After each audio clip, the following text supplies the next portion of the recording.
వీటి అనుమతులు లేకుండా నిధులు కేటాయించకుండా పరిమితులు లేకుండా పనులు ప్రారంభం చేసే డ్రామా చేస్తే రేపొద్దున మళ్ళీ మిమ్మల్ని కూడా మేము అనేక ప్రజా సంఘ సంస్థలు అయ్యేలా విజిలెన్స్లు ఉన్నాయా లేకపోతే ఇంకోటి ఉన్నాయా లోకాయుక్తల మానవ హక్కుల ఏమైనా కావచ్చు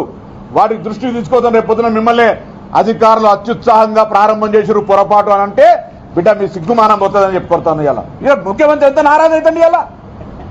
పాలాభిషేకాలు ఎందుకు లేవురా అని వెరిఫై చేస్తే ఆ ఎమ్మెల్యే పైసలు ఇవ్వాల్సిన ఎమ్మెల్యేను పైసలు ఇవ్వాల్సిన మేయర్ లేడు కాబట్టి పాలాభిషేకాలు రేపు చేస్తారు చూసుకోరి మానేరు ఫ్రంట్ ఇంత పెద్ద రివర్ అక్కడనే కేసీఆర్ ఇల్లు కట్టుకుంటాడు అక్కడనే ఈటల రాజేందర్ తోటి ఇల్లు కొనిస్తాడు రియల్ ఎస్టేట్ మీరు చేసేది నీ మాట మీద నిలబడేది ఉంటేనే మాట్లాడు ముఖ్యమంత్రి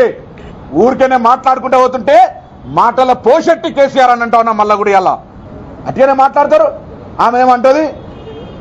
सोना गस के देखो दोस्तानी करके देखो अरे हम बोले अगर चीफ मिनिस्टर है तो बात बोले तो बात अमर हुए जैसा देखो चीफ मिनिस्टर का इज्जत मत निकालो ఈ జిల్లాలో సోషల్ ఫారెస్ట్రీ కొరకు ఒక ఓఎస్డీ ఆంజనేయులు అనే వ్యక్తి చేస్తే మీరు చేత మీకు పని అయితే లేనట్టే కదా అనుమతులు లేకుండా నిధులు